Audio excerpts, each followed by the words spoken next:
Olá pessoal, eu sou o Cristiano Molica, engenheiro e gerente técnico da Instruterm, e hoje teremos as 6 dicas de mestre, com o mestre Marcos Domingos. Fique ligado, já se inscreve no canal, ative as notificações e se gostar do vídeo, deixe o seu like também.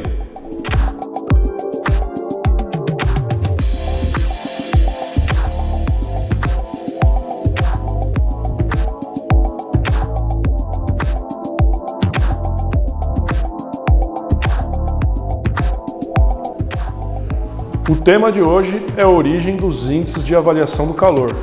Acompanhe agora com o mestre. Por iniciativa da Instruterm, nós estamos lançando a dica de mestre número 6 e, ao mesmo tempo, iniciando um novo tema nesses nossos vídeos aqui que tentam esclarecer algum ponto importante da higiene ocupacional. Vamos começar a falar sobre calor e, principalmente nessa oportunidade, eu vou falar sobre as origens dos índices de avaliação de calor. É importante que a gente conheça a história para melhor praticar no presente, não é? Eu fiz uma ampla pesquisa, são vários dias que eu venho trabalhando nisso, para achar os artigos originais de alguns de 100 anos atrás, né? Tive muita sorte até de conseguir vários artigos em revistas, em outros meios que eu consegui para levantar esses dados. Então, o que parece até simples agora, na verdade, me tomou um bom tempo para fazer esse trabalho e compartilhar com você aqui. Bom, o que nós sabemos é que o índice de calor, como vocês estão acostumados, eles existem há muito tempo, não é? Os meteorologistas começaram estudando isso já nos anos de 1800. Na nossa parte ocupacional, os primeiros artigos técnicos já datam de quase 100 anos. Então nós temos aí, seguramente, 90 e poucos anos que os primeiros artigos foram publicados, ou talvez entre 90, eu diria alguma coisa próxima de 100 anos mesmo, que os primeiros artigos foram publicados. E ao longo desse tempo, de um século, nós temos aí registrados aproximadamente 40, 45 índices novos, ou índices que foram sendo criados ou foram modificados para a praticação do calor, né?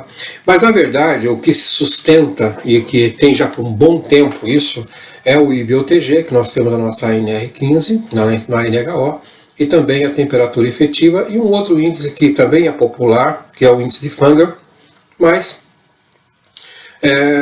por ser um pouquinho complicado, provavelmente ele não é tão popular aqui no Brasil. Muito bem, eu queria fazer uma homenagem a dois pesquisadores importantes que nos ajudaram muito nesse nosso processo de avaliação do calor. Talvez o mais importante deles tenha sido Konstantin Iaglu, né? Um grego que apareceu nos Estados Unidos, migrou para os Estados Unidos em 1920, fez mestrado na Universidade de Cornell e foi professor em Harvard, né? Um dos primeiros higienistas, com certeza, né? Gostaria muito de ter conhecido Iaglu, porque eu acho que ele fez um trabalho brilhante, né?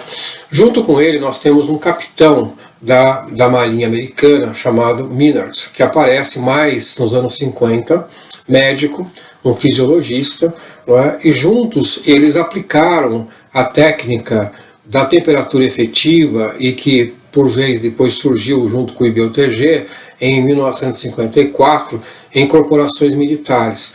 E eles juntos desenvolveram o índice que você e eu usamos até hoje. Então o meu tributo a esses dois cientistas é porque eles ajudaram a salvar muitas vidas, não é? Não só na Marinha, que tinham casos de mortes mesmo por calor durante os treinamentos recrutas, né? Mas também com a população do modo geral. Então, a eles a nossa honra, né? O nosso reconhecimento por esse trabalho, apesar dos dois já terem falecido já há algum tempo, né? Muito bem, você provavelmente deve estar acostumado com algum aparelho eletrônico, né? Mas na verdade a origem deles era muito simples, né? Os instrumentos bem simples. Veja aqui que nós temos uma foto, a mais antiga que eu consegui até agora, de 1972, que mostra um UTG, um TBN e um TBS sendo usado numa avaliação de calor da Alcoa em uma unidade de alumínio, não é? Nos Estados Unidos. Então, como era simples, como era uma coisa até rudimentar demais. Já nos anos 80, nós na Fundacentro, quando nós instituímos as NHTs, nós criamos esse projeto para a árvore de termômetro, que foi muito usado por um bom tempo, e muita gente reproduziu isso já com as dimensões padronizadas. E hoje nós temos aí vários modelos de eletrônicos, inclusive esse da Instruterm, o TGD400, né? Que além também de fazer essa avaliação do IBLTG, ele também tem um medidor de velocidade do ar. Né? Mas lembrando que no texto de IAGLU, de 54, publicado em 57, na verdade, ele diz que ele pendurava o globo com finas cordas de piano, né, para poder medir a temperatura de globo. Né?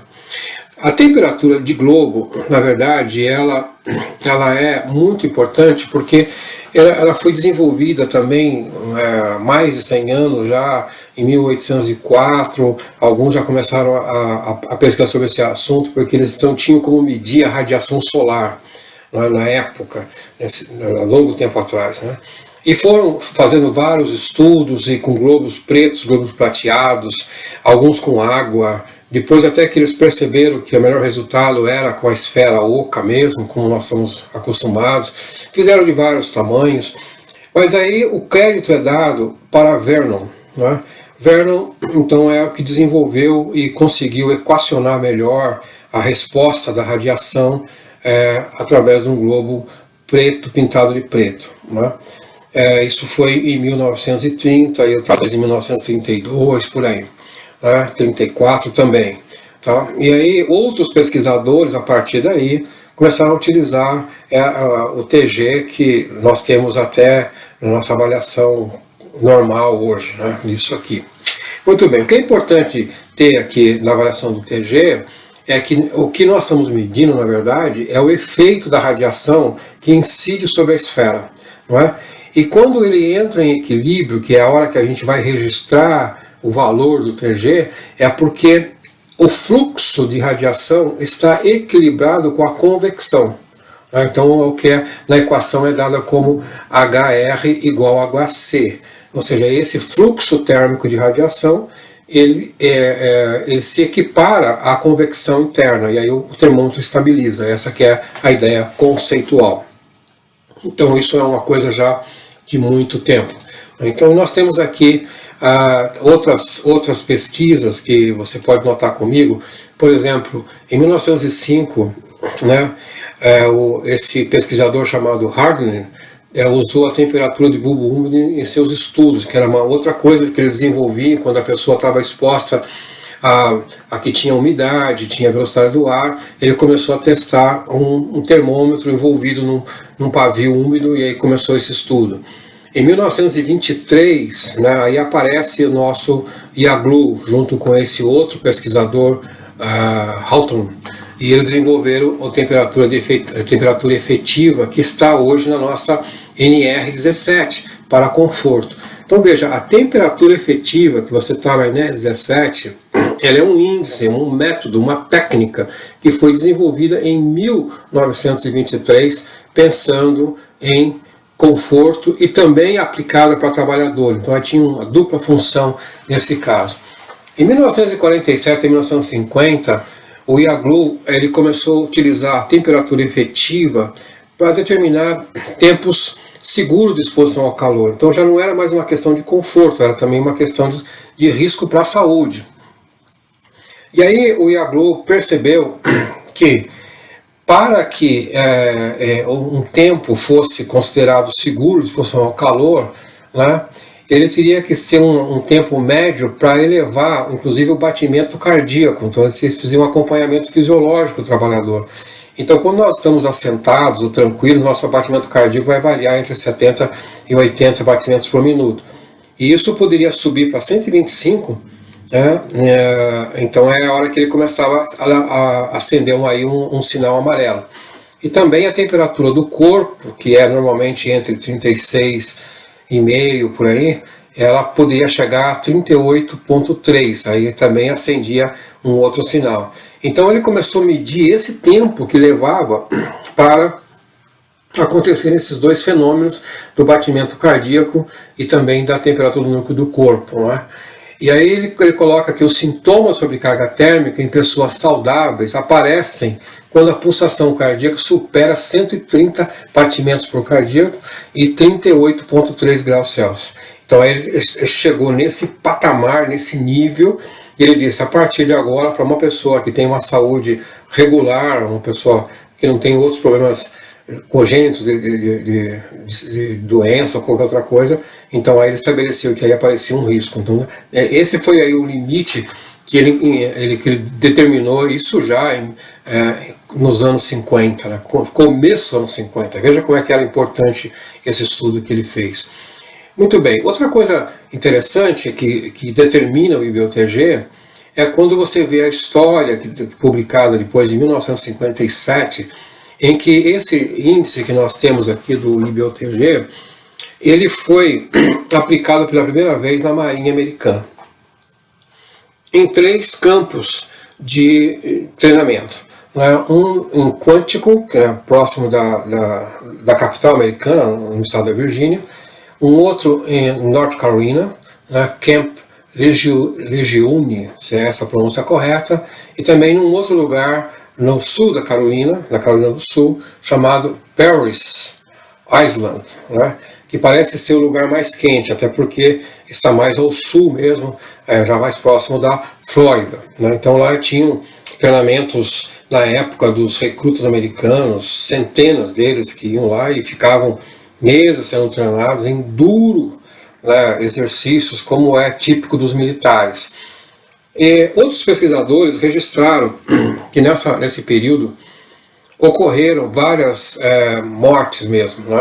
Então, entre 1942 e 1945, eles registraram 197 casos do que eles chamam de stroke, ou seja, há um colapso do sistema do hipotálamo, então o corpo perde o controle, essa termorregulação que nós temos, isso não acontece, e aí a pessoa pode entrar em óbito mesmo. E também de 1951 e 1953 são registrados mais de 500 casos de exaustão por calor, ou seja, um recruta que está trabalhando ou sendo treinado no verão, principalmente, que foi esse estudo, ele pode desmaiar, ele pode ter muita perda de água. Então, esses números aí assustaram os militares da época. Então, aí se junta aí a GLU e o Minard para resolver esse problema que nós temos apontando aqui. E, então, em 1954 começa o estudo com esses recrutas americanos, foram 12 semanas de medição. Os trabalhos de medição começavam às 10 da manhã e iam até às 4 da tarde. 3 campos de treinamento foram usados, e eles também fizeram um ajuste do globo para a farda militar, que era um verde oliva. Então aí na equação fizeram um pequeno ajuste, porque se você usa uma roupa e o treinamento lógico externo, você vai absorver o calor radiante. Então, conforme a cor da roupa, essa absorção do calor radiante poderá ser maior ou menor. Eles tinham feito um ajuste para isso também, que depois acabou desaparecendo na nossa prática. E começaram a fazer as medições com temperatura efetiva, que o IAGLU conhecia muito já na época, já com 30 anos de experiência nesse tema, mas aí eles perceberam que na área militar eles teriam que ser um pouco mais objetivos, só ter um instrumento que desse uma resposta mais fácil. Não dava para pegar um psicômetro e cartas psicométricas e determinar isso. Então aí foi que eles simplificaram a temperatura efetiva e transformaram no IBOTG, e isso ficou muito fácil, porque só precisavam de 2 parâmetros para determinar o índice de calor. E isso foi o que eles fizeram em 1954. E nós vamos ver então que a equação que eles usaram naquela época, até está aqui a equação, eles usaram 2 equações. Ou usaram o 0,7 vezes o TBU, não é TBN, mas eles, o TBU obtido por um psiclômetro, essa foto que está aqui embaixo, é um psiclômetro que foi usado para determinar também a umidade relativa, chamado psiclômetro de funda, porque as pessoas ficavam girando isso como se fosse um atirador, né, assim, daquela época medieval, que se atirava uma pedra numa pessoa, então se colocava, isso ficava girando para soltar a pedra. Então o nome vem daí, que é o chamado psiclômetro de funda, né, que é usado, e com um bulbo úmido apenas envolto no tecido úmido, né? E depois foi que eles começaram a usar então o TBN, que aí já não precisava mais fazer toda essa movimentação, e era o pavio mergulhado em água, como nós temos até hoje. Então essa é a experiência de usar essas duas equações aqui. Muito bem. Isso então foi ganhando assim popularidade por ser um índice bem fácil, né? Eu até coloquei aqui agora um pouco da história, e cerca de 20 anos depois começam a ganhar então as organizações prevencionistas e ganhar um pouco mais de espaço, e se tornou universal, né? Mas é bom registrar que o Minard também aplicou essa técnica em astronautas, também no começo dos anos 60, né? Foi o que ele fez. Então ele teve uma evolução dentro da área militar americana. E o primeiro registro que nós temos de uma organização que adotou o IBOTG é o NIOSH, em 1972. Em seguida vem a CGH em 74 e a AIA em 1975. Nós, no Brasil, adotamos em 1978. Então eu diria assim que nós, junto com as organizações internacionais, nós não estamos tão longe disso, né? E aí vem a ISO 1982, faz essa norma 7243 específica para calor usando o IBOTG. A Fundação desenvolve as suas normas, começando com a tal da NHT em 1985, depois a NHO 2002-2017. Então nós chegamos aqui nessa história, ver quanta coisa foi produzida nesse período todo, tá?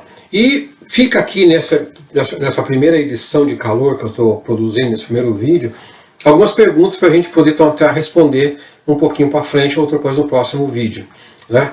Então, depois de 65 anos que o IBOTG foi criado, né, fica essa inquietação. Por que não se desenvolveu um novo método, né, diferente desse, mais aprimorado? Não é? Por que nós estamos estagnados nesse tempo todo? Né? Por que nós não temos um medidor de calor para ser usado na pessoa, né, que independa de tripé? Essas são perguntas que eu tenho, né? E outra coisa que esse índice também já aparece em muitos artigos técnicos fazendo críticas, vendo as suas limitações, principalmente quando a pessoa está exposta a altíssimas temperaturas, a resposta não parece ser muito adequada. Há perguntas, por exemplo, por que é 0,7, 0,3? Né? Porque o índice do IBOTG ele é empírico. Ele não vem de equações, ele vem de uma experiência. Então, até hoje não se sabe exatamente por que Iaglu e Minard adotaram o 0,7. Né? Isso é um pouco difícil de responder. Tá? E outra pergunta é para nós, de países mais quentes. Né? Tá? Será que esse índice vale para o Brasil? Essas são inquietações que nós temos, e junto com essas inquietações fica aqui o nosso apelo para que as pessoas que estão estudando, que estão na universidade fazendo algum tipo de mestrado, alguma coisa, possam se envolver um pouco mais nessa questão, e quem sabe no futuro a gente vai ter um outro tipo de medidor. Por enquanto fica essa história para você ver quão difícil foi, ou quanto esforço foi feito para chegar no ponto que nós estamos hoje de avaliação do calor. Um abraço a você e espero que isso tenha contribuído para o seu aprendizado. E aí, pessoal, gostaram do vídeo? Eu vou confessar para vocês que nem eu conhecia sobre esse assunto, sobre essa introdução toda aí ao índice de calor e IBOTG, achei muito interessante. Agora, essa foi a 6ª dica de mestre. Se você gostou, não se esqueça de deixar aquele like, se inscreve no canal, ative as notificações e escreva no comentário abaixo o que acharam do vídeo e qual é o tema que vocês gostariam que que a gente trouxesse para vocês no próximo vídeo. Um abraço e até mais!